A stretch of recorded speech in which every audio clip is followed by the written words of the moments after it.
یہ وہ کتاب ہے اللہ نے جس کے بارے میں فرمایا کہ لِتُخْرِجَ النَّاسَ مِنَ الظُّلُمَاتِ إِلَى النُّورِ، یہ ہم نے اس لیے اتاری ہے تاکہ آپ لوگوں کو تاریکیوں سے، اندھیریوں سے نکال کر روشنی کی طرف لے آئیں۔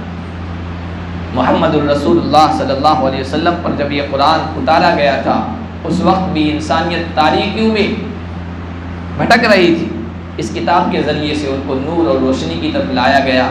آج بھی اگر انسانیت اور آئندہ قیامت تک روشنی کی طرف آنا چاہتی ہے تو اس کتاب کے بغیر چارہ کار نہیں ہے۔ اس کتاب سے وابستہ ہوگی، اس کتاب سے جڑے گی، اس کتاب کو سینے سے لگائے گی تو وہ روشنیوں میں آئے گی، ہدایت پر آئے گی، صحیح راستے پہ آئے گی۔ صحیح عقیدہ وہی ہوگا جو قرآن بیان کرے، جس کے بارے میں قرآن رہنمائی فراہم کرے۔ صحیح عمل وہی ہوگا جس پر قرآن روشنی ڈالے۔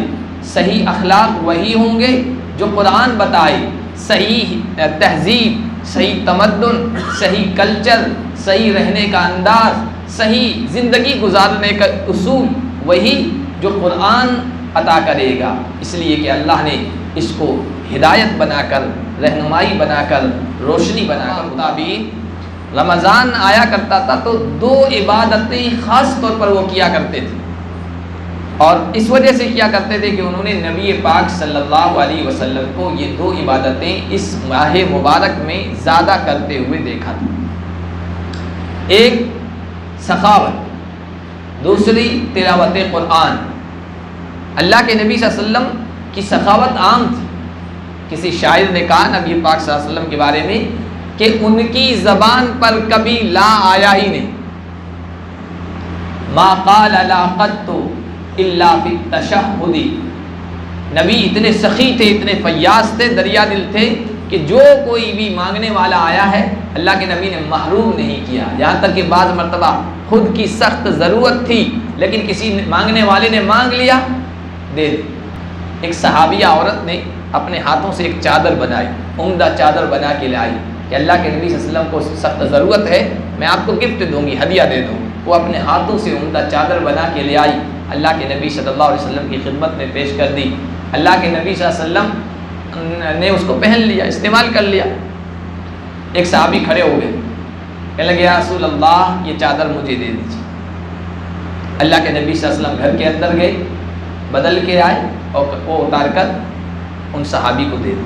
دوسرے صحابہ نے ڈانٹا، کیا تم عجیب آدمی ہو، اللہ کے نبی کو ضرورت تھی، پہن کے آئے تھے، تم نے مانگا تو اللہ کے نبی گھر میں گئے اور وہ چینج کر کے آئے اور تمہیں دی، تم نے اچھا نہیں کیا ہے۔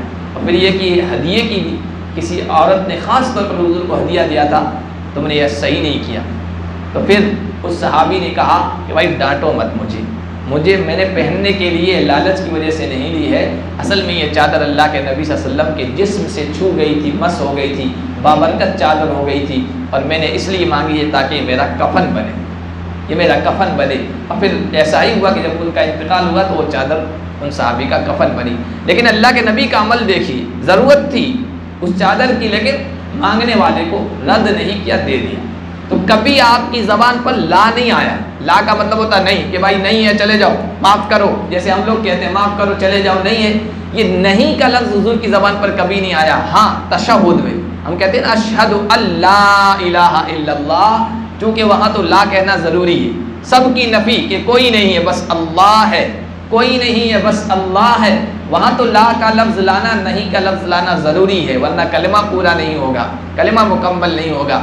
تو اس موقع پر لا زبان پر آیا ہے، باقی حضور کی زبان پر کبھی لا نہیں آیا۔ بڑے سخی تھے حضور صلی اللہ علیہ وسلم۔ اور رمضان میں آپ صلی اللہ علیہ وسلم کا عمل بخاری شریف میں بتایا گیا کہ کان اجود فی رمضان من الریح المرسلہ، رمضان میں تو تیز چلنے والی آندھی سے بھی زیادہ سخی تھے۔ اس طرح تیز آندھی چلتی ہے، وہ بنگلوں میں بھی پہنچتی ہے، وہ جھونپڑیوں کو بھی محروم نہیں کرتی ہے، ہر جگہ وہ ہوا پہنچتی ہے، اسی طرح اللہ کے نبی کی سخاوت تیز ہو جایا کرتی تھی۔ وَمَن شَهِدَ مِنكُمُ الشَّهْرَ فَلْيَصُمْ وَمَن كَانَ مَرِيضًا أَوْ عَلَى سَفَرٍ فَعِدَّةٌ مِّنْ أَيَّامٍ أُخَرَ يُرِيدُ اللَّهُ بِكُمُ الْيُسْرَ وَلَا يُرِيدُ بِكُمُ الْعُسْرَ وَلِتُكْمِلُوا الْعِدَّةَ وَلِتُكَبِّرُوا اللَّهَ عَلَى مَا هَدَاكُمْ وَلَعَلَّكُمْ تَشْكُرُونَ۔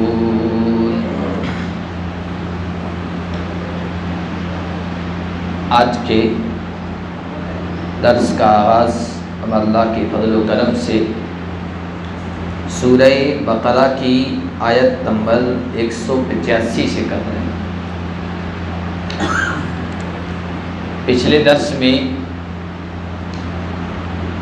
روزوں سے متعلق یہ بات آئی تھی کہ اللہ نے فرمایا ایمان والو ہم نے تم پر روزے فرض کیے ہیں جیسا کہ پہلے لوگوں پر بھی روزے فرض کیے گئے تھے۔ آج کی آیت میں اللہ تعالیٰ نے فرمایا ہے یہ رمضان کا مہینہ ہے جس میں قرآن نازل کیا گیا ہے۔ رمضان کو جو عزت ملی ہے، جو فضیلت ملی ہے، وہ قرآن کی وجہ سے۔ انزل فیہ القرآن، اس میں قرآن اتارا گیا ہے۔ قرآن کریم کو اللہ تبارک و تعالی نے عظمت عطا فرمائی ہے، اور عظمت اس وجہ سے کہ یہ اللہ کا کلام ہے۔ محاورہ ہے، ایک مثال ہے کہ کلام الملوک ملوک الکلام، بادشاہوں کی جو بات ہوتی ہے وہ باتوں کی بادشاہ ہوتی ہے۔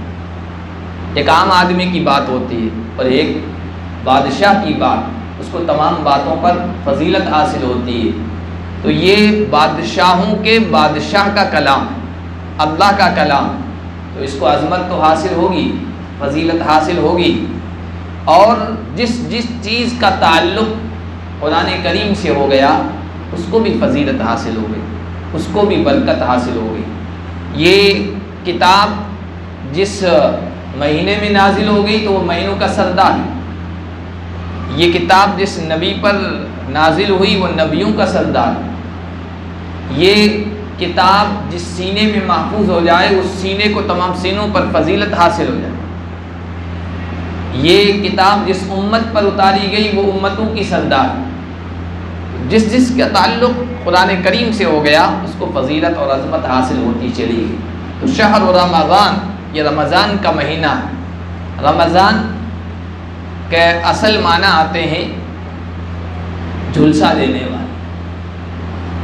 رمضان کا یہ مہینے کا نام اس وجہ سے پڑا کہ جب پہلی مرتبہ روزے فرض کیے گئے تھے تو اس وقت گرمی کا موسم تھا، جھلسا دینے والا۔ اور اس وجہ سے بھی رمضان کو رمضان کہتے ہیں کہ جس طرح آگ ہر چیز کو جھلسا دیتی ہے، ختم کر دیتی ہے، رمضان کا مہینہ گناہوں کو جھلسا دیتا ہے، ختم کر دیتا ہے۔ تو فرمایا رمضان کا مہینہ ہے جس میں ہم نے قرآن اتارا، یا قرآن اتارا گیا ہے۔ اس کتاب کا نام قرآن ہے، اور قرآن کا معنی ہے پڑھی جانے والی کتاب۔ دوسری کتابیں بھی پڑھی جاتی، آسمانی کتابیں اتاری ہے، زبور، توریت، انجیل، آسمانی صحیفے جو حضرت ابراہیم، حضرت موسیٰ وغیرہ نبیوں پر اترے، پڑھی جانے والی کتابیں تھیں۔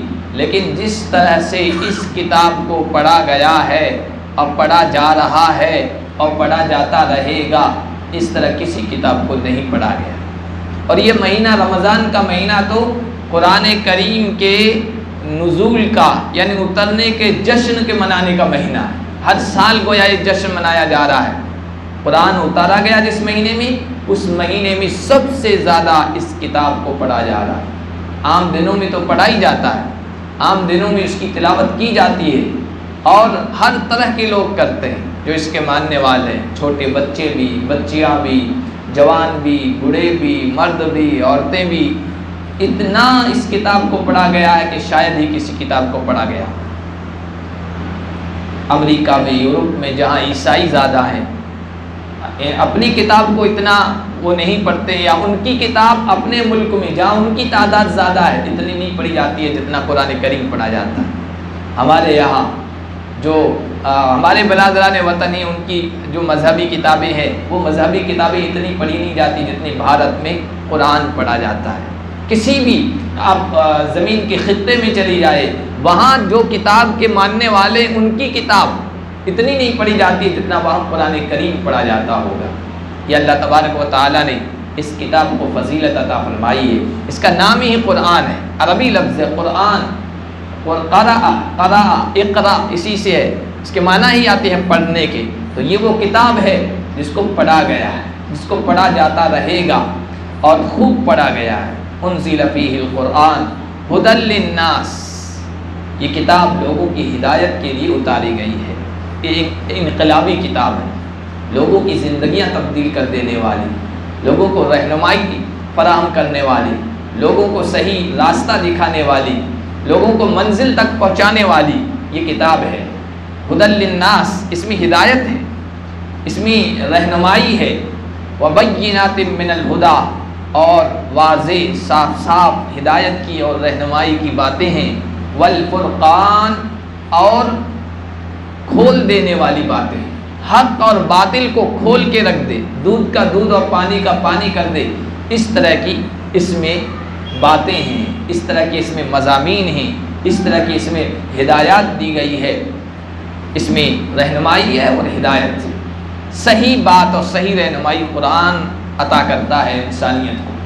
یہ وہ کتاب ہے اللہ نے جس کے بارے میں فرمایا لِتُخْرِجَ النَّاسَ مِنَ الظُّلُمَاتِ إِلَى النُّورِ، یہ ہم نے اس لیے اتاری ہے تاکہ آپ لوگوں کو تاریکیوں سے، اندھیریوں سے نکال کر روشنی کی طرف لے آئیں۔ محمد الرسول اللہ صلی اللہ علیہ وسلم پر جب یہ قرآن اتارا گیا تھا، اس وقت بھی انسانیت تاریکیوں میں بھٹک رہی تھی، اس کتاب کے ذریعے سے ان کو نور اور روشنی کی طرف لایا گیا۔ آج بھی اگر انسانیت اور آئندہ قیامت تک روشنی کی طرف آنا چاہتی ہے تو اس کتاب کے بغیر چارہ کار نہیں ہے۔ اس کتاب سے وابستہ ہوگی، اس کتاب سے جڑے گی، اس کتاب کو سینے سے لگائے گی تو وہ روشنیوں میں آئے گی، ہدایت پر آئے گی، صحیح راستے پہ آئے گی۔ صحیح عقیدہ وہی ہوگا جو قرآن بیان کرے، جس کے بارے میں قرآن رہنمائی فراہم کرے۔ صحیح عمل وہی ہوگا جس پر قرآن روشنی ڈالے۔ صحیح اخلاق وہی ہوں گے جو قرآن بتائے۔ صحیح تہذیب، صحیح تمدن، صحیح کلچر، صحیح رہنے کا انداز، صحیح زندگی گزارنے کا اصول وہی جو قرآن عطا کرے گا، اس لیے کہ اللہ نے اس کو ہدایت بنا کر، رہنمائی بنا کر، روشنی بنا کر اتارا ہے۔ فمن شہد منکم الشہر فلیصم، لہٰذا جب رمضان ہے تو رمضان میں ہمارا خصوصی تعلق قرآن سے ہونا چاہیے۔ رمضان اور قرآن آپس میں گہرا تعلق ہے، اسی لیے ہمارے اسلاف، ہمارے جو بزرگان دین تھے، جو پہلے کے مسلمان تھے، صحابہ و تابعین، رمضان آیا کرتا تھا تو دو عبادتیں خاص طور پر وہ کیا کرتے تھے، اور اس وجہ سے کیا کرتے تھے کہ انہوں نے نبی پاک صلی اللہ علیہ وسلم کو یہ دو عبادتیں اس ماہ مبارک میں زیادہ کرتے ہوئے دیکھا تھا۔ ایک سخاوت، دوسری تلاوت قرآن۔ اللہ کے نبی صلی اللہ علیہ وسلم کی سخاوت عام تھی۔ کسی شاعر نے کہا نبی پاک صلی اللہ علیہ وسلم کے بارے میں کہ ان کی زبان پر کبھی لا آیا ہی نہیں، ما قال لا قط الا فی التشہد۔ نبی اتنے سخی تھے، اتنے فیاض تھے، دریا دل تھے کہ جو کوئی بھی مانگنے والا آیا ہے اللہ کے نبی نے محروم نہیں کیا، یہاں تک کہ بعض مرتبہ خود کی سخت ضرورت تھی لیکن کسی مانگنے والے نے مانگ لیا، دے دی۔ ایک صحابیہ عورت نے اپنے ہاتھوں سے ایک چادر بنائی، عمدہ چادر بنا کے لائی کہ اللہ کے نبی صلی اللہ علیہ وسلم کو سخت ضرورت ہے، میں آپ کو گفٹ دوں گی، ہدیہ دے دوں۔ وہ اپنے ہاتھوں سے عمدہ چادر بنا کے لے آئی، اللہ کے نبی صلی اللہ علیہ وسلم کی خدمت میں پیش کر دی۔ اللہ کے نبی صلی اللہ علیہ وسلم نے اس کو پہن لیا، استعمال کر لیا۔ ایک صحابی کھڑے ہو گئے، کہنے لگے یا رسول اللہ یہ چادر مجھے دے دیجیے۔ اللہ کے نبی صلی اللہ علیہ وسلم گھر کے اندر گئے، بدل کے آئے اور وہ اتار کر ان صحابی کو دے دی۔ دوسرے صحابہ نے ڈانٹا، کیا تم عجیب آدمی ہو، اللہ کے نبی کو ضرورت تھی، پہن کے آئے تھے، تم نے مانگا تو اللہ کے نبی گھر میں گئے اور وہ چینج کر کے آیا اور تمہیں دی، تم نے اچھا نہیں کیا ہے۔ اور پھر یہ کہ ہدیے کی کسی عورت نے خاص طور پر حضور کو ہدیہ دیا تھا، تم نے یہ صحیح نہیں کیا۔ تو پھر اس صحابی نے کہا کہ بھائی ڈانٹو مت مجھے میں نے پہننے کے لیے لالچ کی وجہ سے نہیں لی ہے، اصل میں یہ چادر اللہ کے نبی صلی اللہ علیہ وسلم کے جسم سے چھو گئی تھی، مس ہو گئی تھی، بابرکت چادر ہو گئی تھی، اور میں نے اس لیے مانگی ہے تاکہ یہ میرا کفن بنے، یہ میرا کفن بنے۔ اور پھر ایسا ہی ہوا کہ جب ان کا انتقال ہوا تو وہ چادر ان صحابی کا کفن بنی۔ لیکن اللہ کے نبی کا عمل دیکھیے، ضرورت تھی اس چادر کی لیکن مانگنے والے کو رد نہیں کیا، دے دیا۔ تو کبھی آپ کی زبان پر لا نہیں آیا۔ لا کا مطلب ہوتا نہیں کہ بھائی نہیں ہے چلے جاؤ، معاف کرو، جیسے ہم لوگ کہتے ہیں معاف کرو چلے جاؤ، نہیں ہے، یہ نہیں کا لفظ حضور کی زبان پر کبھی نہیں آیا۔ ہاں تشہد میں ہم کہتے ہیں اشہد اللہ الہ الا اللہ، چونکہ وہاں تو لا کہنا ضروری ہے، سب کی نفی کہ کوئی نہیں ہے بس اللہ ہے، کوئی نہیں ہے بس اللہ ہے، وہاں تو لا کا لفظ لانا، نہیں کا لفظ لانا ضروری ہے، ورنہ کلمہ پورا نہیں ہوگا، کلمہ مکمل نہیں ہوگا۔ تو اس موقع پر لا زبان پر آیا ہے، باقی حضور کی زبان پر کبھی لا نہیں آیا۔ بڑے سخی تھے حضور صلی اللہ علیہ وسلم۔ اور رمضان میں آپ صلی اللہ علیہ وسلم کا عمل بخاری شریف میں بتایا گیا کہ کان اجود فی رمضان من الریح المرسلہ، رمضان میں تو تیز چلنے والی آندھی سے بھی زیادہ سخی تھے۔ اس طرح تیز آندھی چلتی ہے، وہ بنگلوں میں بھی پہنچتی ہے، وہ جھونپڑیوں کو بھی محروم نہیں کرتی ہے، ہر جگہ وہ ہوا پہنچتی ہے، اسی طرح اللہ کے نبی کی سخاوت تیز ہو جایا کرتی تھی۔ ایک سخاوت۔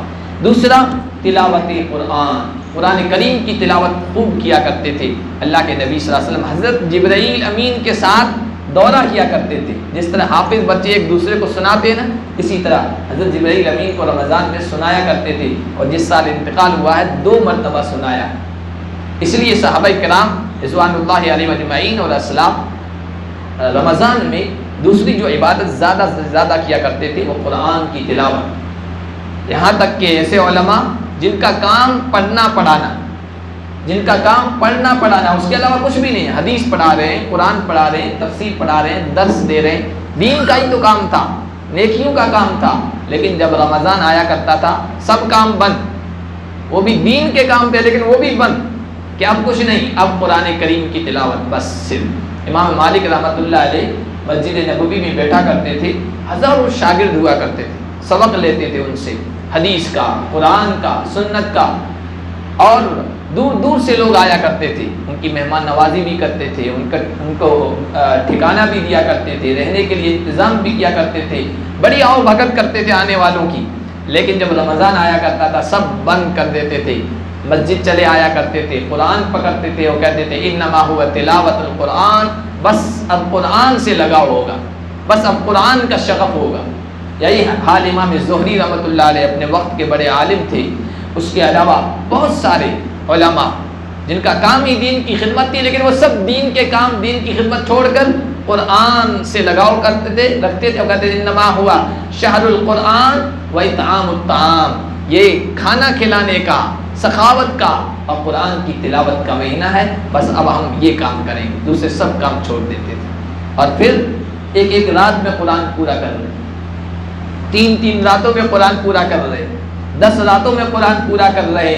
آخر عشرے میں تو بے شمار ایسے تھے کہ روزانہ قرآن ختم۔ آخری عشرے کی مزید فضیلت ہے، زیادہ فضیلت ہے، بس اس وقت تو اور زیادہ قرآن کی تلاوت کیا کرتے تھے۔ اس لیے ہمارا بھی یہ معمول ہونا چاہیے، رمضان کے مہینے میں قرآن کی خوب تلاوت کریں، قرآن سے لگاؤ۔ بہت سارے ہمارے اسلاف ایسے تھے، رمضان کا مہینہ آتا تھا قرآن اٹھاتے تھے، مسجد میں آ کر ڈیرا ڈال دیتے تھے۔ کوئی ایسا کام گھر سے آتا تھا جس کے بغیر کوئی چارہ کار نہیں کہ جانا ہی پڑے گا تو ٹھیک ہے، ورنہ بس مسجد میں ڈیرا ڈال دیا، قرآن تھا اور وہ تھی، قرآن کی تلاوت تھی اور بس۔ فمن شہد منکم الشہر فلیصم، آگے اللہ نے فرمایا جو کوئی اس مہینے کو پائے تو وہ روزہ رکھے۔ پچھلے درس میں ہم پڑھ چکے ہیں روزہ رکھنا عرب کے تپتے ہوئے صحرا میں گرمی میں بہت مشکل کام تھا، اب بھی مشکل کام ہے، روزہ رکھنا بہت مشکل کام ہے، بہت نفس پر بھاری پڑتا ہے۔ کتنے سارے ہیں روزہ خور ہیں ہمارے سماج میں، ہمارے معاشرے میں، جبکہ سہولتیں ہیں، سب لائٹوں کی اور راحت و آرام کی سب چیزیں موجود ہیں، لیکن پھر بھی روزہ نہیں رکھتے ہیں، تو بہت مشکل کام تھا۔ اس لیے اللہ نے آسان کیا، ایسا کرو ایسا کرو، ترغیب دی، شوق دلایا، وہ پچھلے درس میں ہم پڑھ چکے۔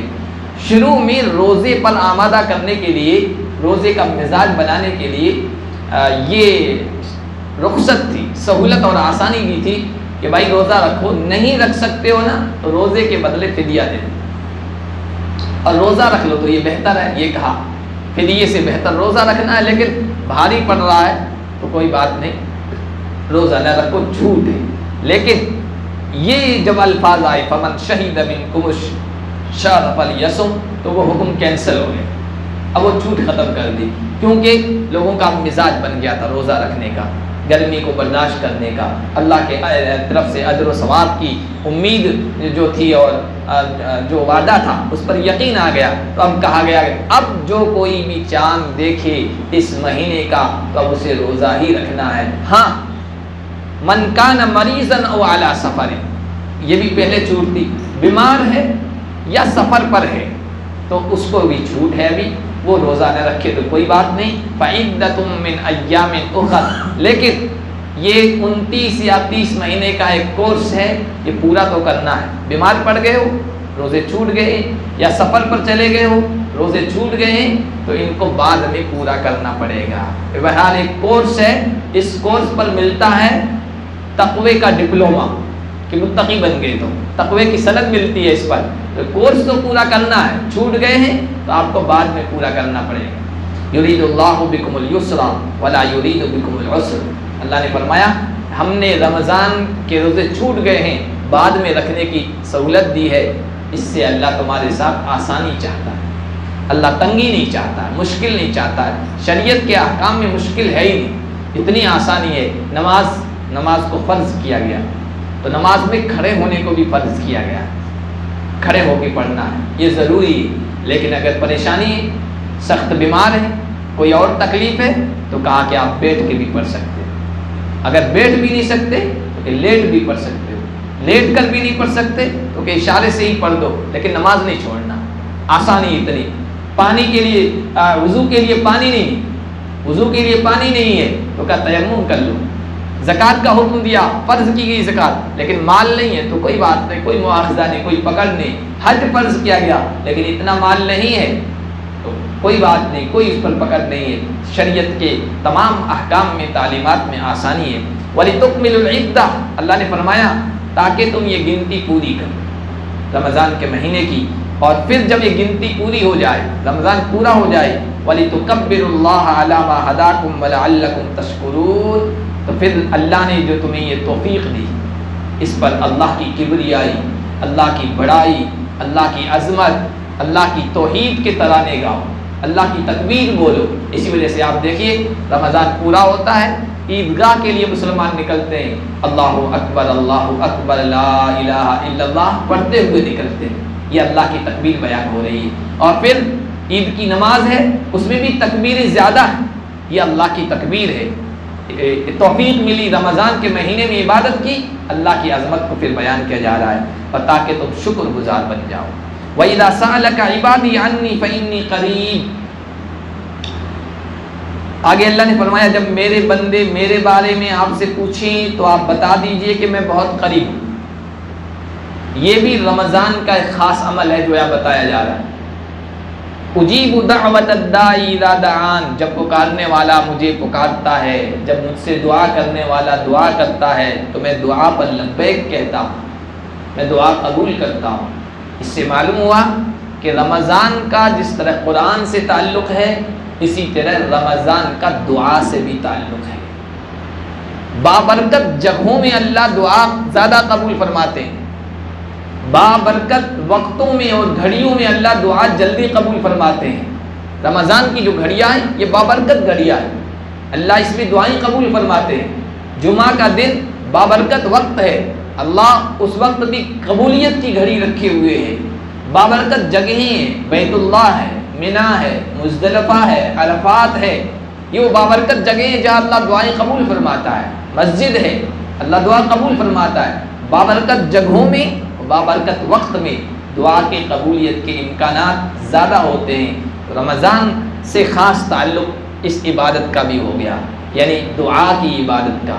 اسی لیے نبی پاک صلی اللہ علیہ وسلم نے ارشاد فرمایا کہ افطار کے وقت دعا قبول ہوتی ہے اللہ کی طرف سے۔ جب ہم افطار کر رہے ہوتے ہیں نا، افطار کا لاسٹ جو ٹائم ہوتا ہے یہ عاجزی کا، پورا دن بندہ بھوکا پیاسا رہا ہے، لاچار ہو گیا ہے، بے بس ہو، کمزور سا ہو گیا ہے، اس موقع پر ہاتھ اٹھا کر دعا کرتا ہے، اللہ دعا ضرور قبول فرماتے ہیں۔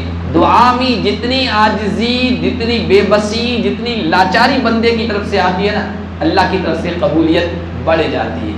اس لیے حضور نے فرمایا افطار کے وقت دعا قبول ہوتی ہے۔ بعض صحابہ سے اس طرح منقول ہے کہ افطار کے وقت وہ خود تو دعا کرتے ہی تھے، لیکن جمع اہلہ و عیالہ و اولادہ، اپنے اولاد کو، اپنے گھر والوں کو، سب کو اکٹھا کرتے تھے اور پھر دعا کرتے تھے۔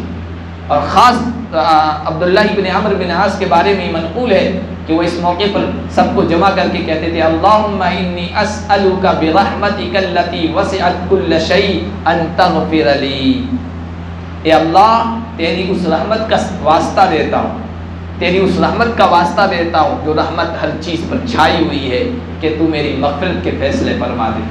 اسی طرح یا واسع الفضل اغفر لی، افطار کے وقت یہ دعا بھی، اے وسیع مہربانی والے، فضل والے، رحمت والے، ہماری بخشش فرما دے۔ افطار کے وقت دعائیں مانگنی چاہیے۔ جس کے لیے دعا کا دروازہ کھول دیا گیا، اللہ کے نبی نے فرمایا اس کے لیے خیر کا دروازہ کھول دیا گیا، اس کے لیے خیر کا دروازہ۔ دعا ایک ایسا ذریعہ ہے جس میں ہم اپنے رب سے بہت کچھ منوا سکتے ہیں۔ تجربے والے لوگ بتاتے ہیں کہ ہمیں دعاؤں سے جتنا ملا ہے اتنا کسی اور چیز سے نہیں ملا ہے، دعاؤں کے تحفے۔ تو رمضان میں خصوصی طور پر دعاؤں کا بھی اہتمام کیا کریں۔ فَلْيَسْتَجِيبُوا لِي وَلْيُؤْمِنُوا بِي لَعَلَّهُمْ يَرْشُدُونَ، لہٰذا وہ میرے سامنے دعائیں مانگیں، مجھ پر ایمان اور یقین رکھیں تاکہ وہ صحیح راستہ پا جائیں۔ اور دعا مانگنا اور پھر بھائی اس کا کوئی اثر نہ دیکھے تو انسان کو مایوس نہیں ہونا چاہیے۔ دعا کوئی بیکار نہیں جاتی، یہ حدیث میں آیا ہے۔ ہم چاہتے ہیں ہم جو مانگ رہے ہیں وہ فوراً مل جائے، لیکن اللہ ہماری مصلحت دیکھتے ہیں، فوراً دینا مناسب نہیں ہوتا ہے۔ علماء نے مثال کے ذریعے سے سمجھایا ہے کہ کسی آدمی کا بیٹا ہے، اس کی وہ ہر ضرورت پوری کرتا ہے، ہر اس کی خواہش تمنا پوری کرتا ہے۔ اس کو کلفی کا بہت شوق ہے، اس کو بخار آ گیا، وہ گھر میں پڑا ہے بخار کی حالت میں، اور باہر گھنٹی بجی کلفی والے کی، تو بچہ کہتا ہے ابا کلفی دلا دو۔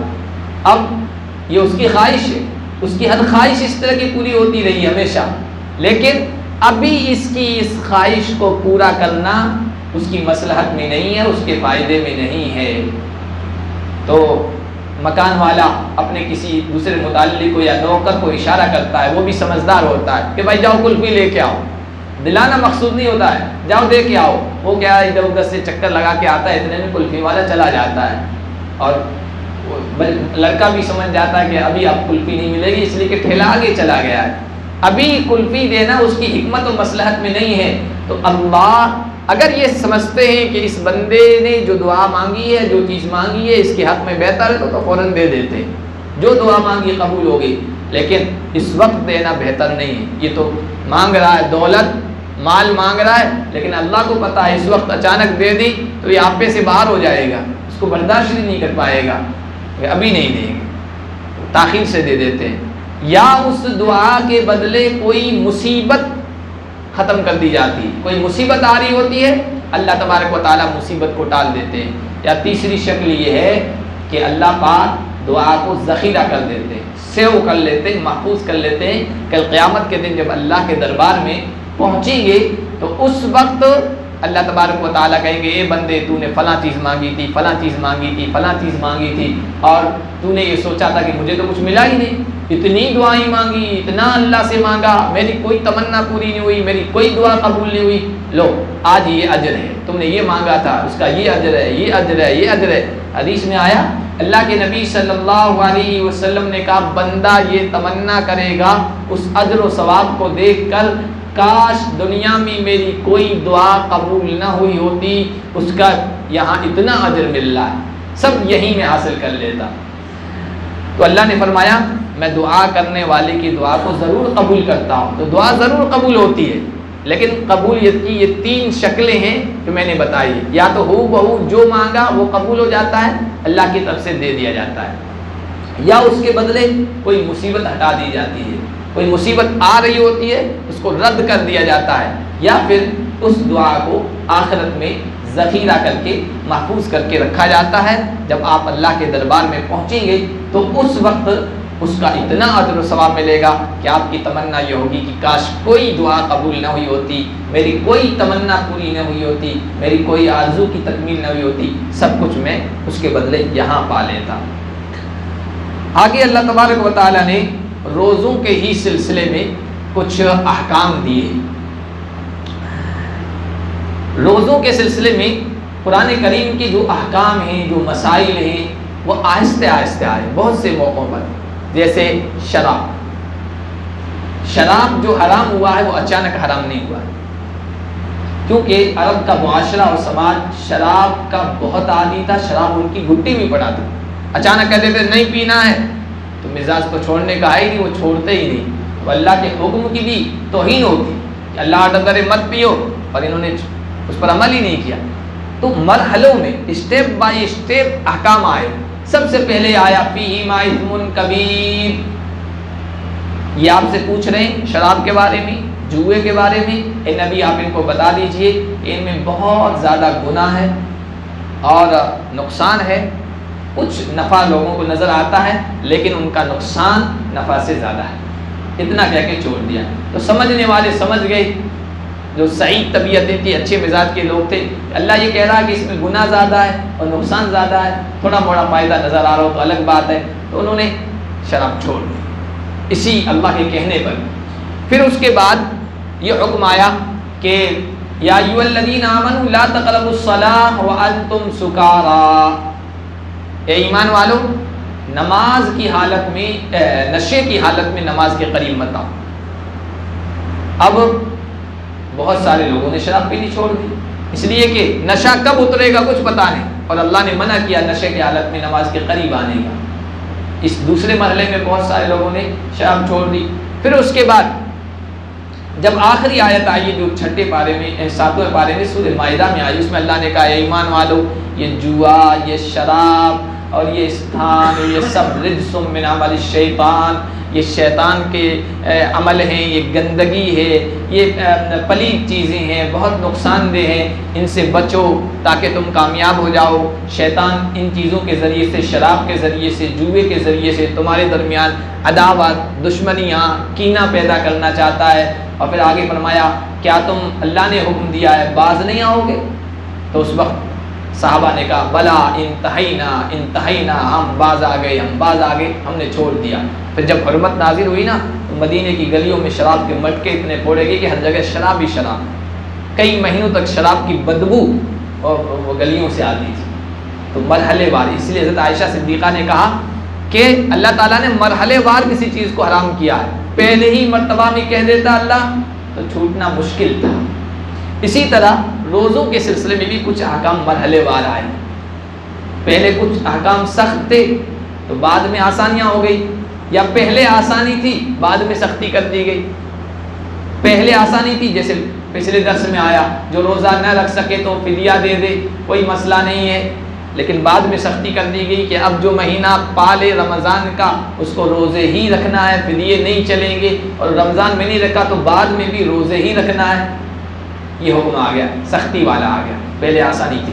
اور یہ جو آگے کا اب ہم پڑھ رہے ہیں نا، اب تو شاید ٹائم ہو گیا، اگلے درس میں پڑھیں گے، لیکن میں خلاصہ بتا دیتا ہوں. اس میں پہلے سخت حکم تھا، بعد میں آسانی کر دی گئی. سخت حکم کیا تھا؟ اب افطار ہو گیا، مغرب کا ٹائم ہو گیا، روزہ کھول لیا. روزہ کھولنے کے بعد دن بھر کے تھکے ہوئے تھے آپ، سو گئے، آنکھ لگ گئی. آنکھ لگنے کے بعد اب جب آپ جاگیں گے آنکھ کھلے گی، آپ کا دوسرا روزہ شروع. اب نہ آپ کھا سکتے ہیں، نہ پی سکتے ہیں، نہ بیوی سے مل سکتے ہیں. تینوں دو روزے میں منع ہے نا، تو اب رات میں بھی منع تھا. آنکھ لگ گئی، آنکھ لگنے کے بعد پھر کھانا پینا سب بند، وہی پابندی جو دن میں ہے. دوسرا روزہ شروع ہو گیا. بہت مشقت والا کام تھا یہ. صحابہ محنت کیا کرتے تھے، باغوں میں کام کیا کرتے تھے، مشقت کے کام تھے. تو کئی اس طرح کے واقعات پیش آ گئے کہ آنکھ لگ گئی، آنکھ لگنے کے بعد جب آنکھ کھلی ہے تو وہ بیوی سے مل لیے. اب بڑا مشکل معاملہ آیا. انہوں نے اللہ کے نبی سے آ کر کہا تو اللہ تعالیٰ نے پھر آسانی پیدا کی. کیا آسانی پیدا کی؟ انشاءاللہ اگلے درس میں ہم پڑھیں گے۔ اللہ پاک ہم سب کو قرآن کو سمجھنے کو اور اس پر عمل کرنے کو کی توفیق عطا فرمائے۔ سبحان اللہ۔